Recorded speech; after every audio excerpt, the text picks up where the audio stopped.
Добро утро уште еднаш, добре ни дојдовте. Би сакала само на гледачите на кратко да им го објаснам она што како новина го воведуваме започнувајќи од денеска во утринската емисија, еден нов сегмент. Имено секоја недела ќе заокружуваме со една анализа на најактуелните случувања во Македонија, во регионот или пак во светот, а ова утро ја анализираме, дискутираме состојбата во Косово со председателот на Демократската партија на Србите во Македонија, господин Иван Стојковиќ. Уште еднаш добре ни дојдовте. Подобро најдов. Благодарам. Прва емисија на новина во програмата. Драго ми е што прво мене одбравте како гости. Ќе се обидам да излезам пресет на сите ваши и да одговорам на сите ваши прашања. Денеска има уште едно нешто што ќе се случува, се очекува српскиот председател Александар Вучич да се сретне со високиот представник за надворешна политика и безбедност Жозеф Борел. Вчера се сретна со Курти и по средбата даде една констатација дека ситуацијата на Косово е опасна и неодржлива и дека е потребна итна деескалација на состојбите. Како може да го прокоментираме? Како е вашето гледиште на моменталната состојба во Косово? Дали ова кулминација на сето она што се случуваше изминатиот период, имајќи предвид дека и за денеска се најавени повторно протести четврти ден поред?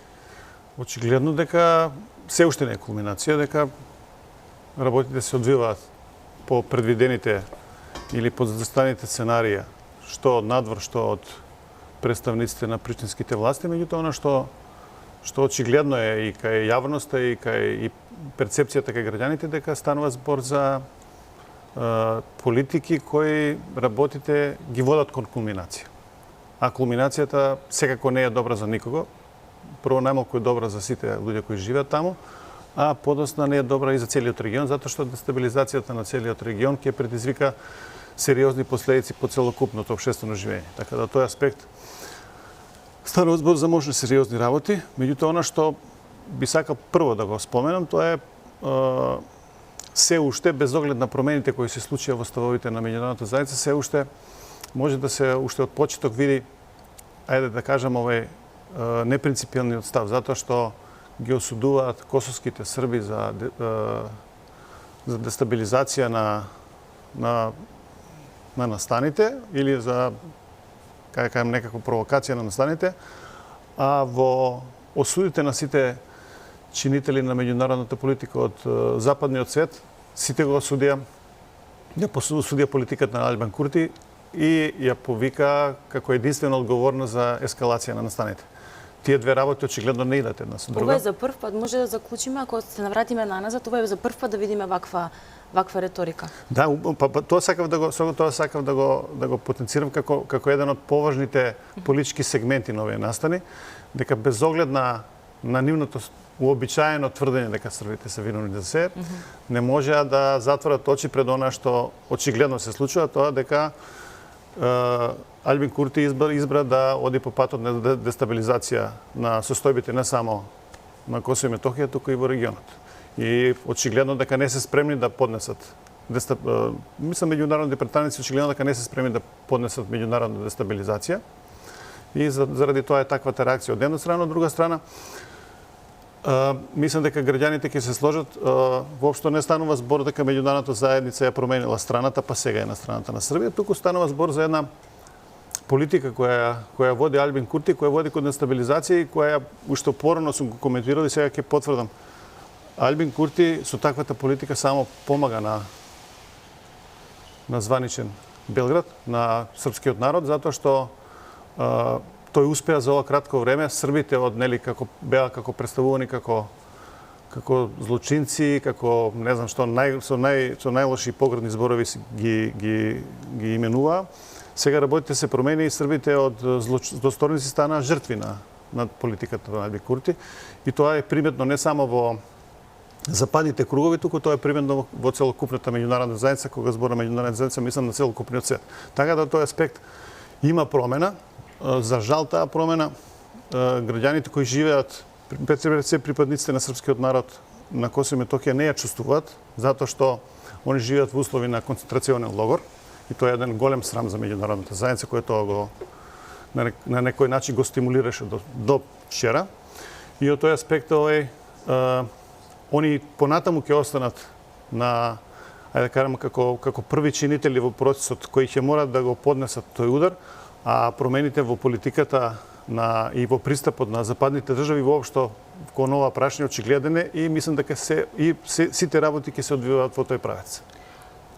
Да, би сакала да го искоментирам, ако може и начин на кој што и Албин Курти, како што кажавте, и тој не е веќе така не се обидува да, како да кажеме, да биде толку, да е смирен меѓународната заедница, и тој покажува, како да кажеме, дека покажува досега невиден реторика кон, бидејќи видите и Макрон вчера кажа дека Приштина е одговорна за немирите, сите кажа, а и тој некако им возвраќа. Па супер, одлично.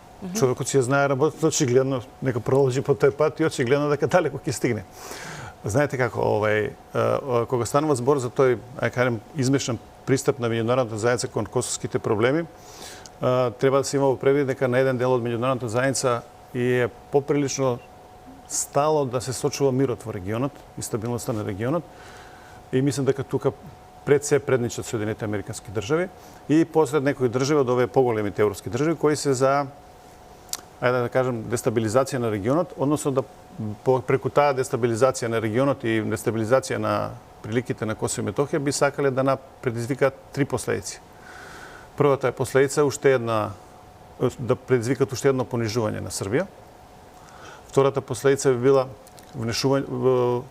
вмешување или класично влијание внатре во политичкиот живот на Србија, сходно председателот на Србија Александар Вучич. И третата работа која би сакале да ја постигната, тоа е да српската држава влезе во конфронтација со НАТО државите кои се преку своји безбедносни сили се присутни на Косово и Метохија. И знаејќи ги тие три цели на оваа политика која стреми кон дестабилизација, очигледно дека српската политика ќе изнајде начин како да одговори на сите предизвици, бидејќи ниту на Србија во овој момент не е потребна никаква дестабилизација. Да, она што може сега да го забележиме дека се случуваат протести и во Србија. Опозицијата организира протести. Вие начнавте, а мајдуштинес да го видиме овој момент. Дали има некоја поврзаност со она што во моментов се случува во Србија, сите тие протести кои што ги предводи опозицијата и она што се случува на Косово? Па протестите на опозицијата без оглед на бројноста на почетокот, очигледно дека ја доживеа својата кулминација, затоа што првичната манипулација со граѓаните беше дека демонстрациите се по системот да се запре насилството вржено за трагедиите кои ја погодија Србија. Меѓутоа, како времето поминува, за лидери на протестот се повеќе се појавуваат оние сили кои во јавниот и политички живот на Србија имаат многу малку политичко влијание, односно и да излезат на избори нема да поменат двоцифрена бројка. Така да, од тој аспект, тоа е сосема јасно. Дали имаат врска? Да, ви одговорив. Очигледно станува збор за еден систематски притисок кон раководството на Србија и она што можам тука да го споделам и со вас и со граѓаните кои гледаат. Многу е смешен притисокот на меѓународната заедница и многу се смешни барањата на меѓународната заедница кои и тука кај нас, кога ќе доаѓаат во Македонија и кажуваат, тоа е, ние сега утре кога вика Украина ќе ја победи Русија, утре кога Александар Вучич ќе потпише признавање на Косово и така натаму. Мислам, не знам луѓето како да живеат во некаков си паралелен свет. Очигледно нема да се случи потписот на Вучич, тоа нема да го добијат. А сето она останато што ќе следи како притисок врз Србија, претпоставам има сили и ќе знае како да излезе на крај со целокупните предизвици кои се наметнуваат.